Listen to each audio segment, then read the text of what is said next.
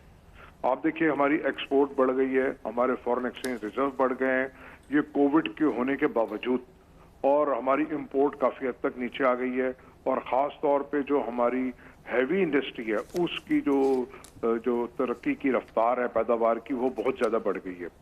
تو یہ سارے اقدامات میں ایک اسٹیٹ بینک کا بہت رول ہے حکومت کے ساتھ ساتھ۔ نو ڈاؤٹ کہ اگر حکومت نہ چاہے تو اسٹیٹ بینک کچھ نہیں کر سکتا، لیکن یہ ایک بہت اچھی بات ہے۔ دوسری بات یہ ہے کہ آگے جو آپ نے ڈالر کا پوچھا، تو میں نے آپ کو کچھ عرصہ پہلے بھی آپ کے پروگرام میں کہا تھا کہ ڈالر انشاءاللہ نیچے آئے گا، تو ابھی بھی ڈالر 158 سمتھنگ ہے، اور امید میں کرتا ہوں کہ یہ 155 تک آ سکتا ہے اگر یہی تسلسل رہا، اور اگر ہم انشاءاللہ گرے لسٹ سے نکل جاتے ہیں جس کے چانسز بہت زیادہ ہیں۔ لیکن اگر نہ نکلنے کی وجوہات صرف اور صرف پولیٹیکل ہیں، انٹرنیشنلی پولیٹیکل، جس میں امریکہ ہے، یورپ ہے، پھر اور ایک سب سے بڑا ہمارا جو پروگرام ہے سی پیک، جو اس وقت لوگوں کی آنکھوں میں کھٹک رہا ہے۔ ہمیں بہت ساری چیزوں کو پیچھے سے کنٹرول کرنے کے لیے انہوں نے یہ ایک فیٹ کی جو تلوار ہے وہ ہم پہ لٹکائی ہوئی ہے، اور کوئی بات نہیں ہے۔ اچھا، یہاں پر میں چونکہ آپ نے گورنر اسٹیٹ بینک صاحب کو مخاطب کیا، تو میں بھی آپ کے توسط سے ان سے کہنا چاہوں گا، مجھے پتہ ہے آپ بھی ان سے رابطے میں رہتے ہیں، پروگرام بھی دیکھتے ہوں گے ضرور۔ بات کچھ ایسی ہے ظفر براچہ صاحب کہ اکانومی کو اب ڈالرائز کرنے کی ضرورت ہے، زیادہ سے زیادہ ڈالر ہمیں چاہیے، اب وہ ریمیٹنس کی صورت میں بھی آ رہے ہیں، اور مقامی لوگ بھی حب الوطنی کے جذبے کے ساتھ ملک میں ڈالر رکھنا چاہ رہے ہیں، لیکن اس میں کچھ رکاوٹیں ہیں۔ آپ کے خیال سے کیا اس سلسلے میں کوئی ورکنگ گروپ اگر اسٹیٹ بینک بنا لے اور عوام کے لیے آسانیاں پیدا کرے، اور بالخصوص وہ لوگ جو کہ ریمیٹنسز بھیج رہے ہیں اپنے گھر والوں کو یہاں پاکستان میں، ان کو ڈالر رکھنے کی اجازت دی جائے تو کتنا اچھا ہو؟ میرے خیال سے ڈالرز بھی زیادہ آئیں گے، اور ڈبل ایفیکٹ آئے گا، وہی ڈیجیٹل جو ایک اکاؤنٹ بنانے کا انہوں نے سلسلہ کیا، اس کا بھی ایفیکٹ جو ہے وہ اور زیادہ ڈبل ہو جائے گا۔ کیا کہتے ہیں آپ؟ علی بھائی، بات یہ ہے یہاں پہ ڈالر رکھنے میں کوئی رکاوٹ نہیں ہے جی، اور خاص طور پہ جب سے روشن ڈیجیٹل اکاؤنٹ آیا ہے، جی، جو کہ ہمارے باہر اوورسیز پاکستانی اپنے لیبر کیمپ سے نکل کے شہر آتے تھے، ان کے ایک دن منیمم ایک دن ان کا ضائع ہوتا تھا، تو اب وہ اپنے تھرو موبائل کرتے ہیں، اور موبائل کے تھرو اس کو کرتے ہیں۔ اگر آپ دیکھیں تو ابھی تک 500 ملین ڈالر آ چکا ہے، اور کئی ہزار اکاؤنٹ کھل چکے ہیں۔ مجھے اب موجودہ تازہ ترین صورتحال کا نہیں پتا کہ اب کتنے اکاؤنٹ ہو چکے ہیں، میں بھی لاکھوں میں شاید آ گئے ہوں۔ تو یہاں جو میری تجویز تھی حکومت کو کہ آپ جو باہر والے لوگ جو ڈالر رکھتے ہیں یا یہاں والے لوگ رکھتے ہیں ان کو اچھا ریٹ دیں، تو وہ حکومت دے رہی ہے۔ اس وقت پاکستان میں سب سے بہترین ریٹ ہے فورن کرنسی کے اندر، ڈالر کے اندر، جو دنیا میں کہیں نہیں ہے، اور کوئی قید نہیں ہے یہاں جتنے مرضی ڈالر لے کے آئیں، جتنے مرضی لے کے آئیں۔ ہاں، آپ کا پیسہ لیگل ہونا چاہیے، آپ کا سورس آف فنڈ ہمیں معلوم ہونا چاہیے۔ یہ بڑی احسن بات ہوئی۔ آگے آنے والے دنوں کے اندر کوشش کریں گے کہ آپ کو اسٹوڈیو میں مدعو کریں، دوبارہ سے اس گفتگو کو آگے لے کر چلیں گے جو پچھلی مرتبہ ہم نے کی تھی، اور آپ نے کہا اچھے نتائج آ رہے ہیں، تو چلیں اس میں ہم اسٹیٹ بینک کو بہت اچھے نتائج آئیں گے اور آ رہے ہیں، اور اگر یہی پالیسیز رہیں، کوئی اگر تسلسل نہیں ہوا یا حکومت میں کوئی چینج نہیں آتا، تو مجھے امید ہے کہ ہر طرف بہتری آئے گی۔ آپ کا بہت شکریہ ظفر براچہ صاحب، آپ نے مجھے ان کے بذریعہ ٹیلی فون۔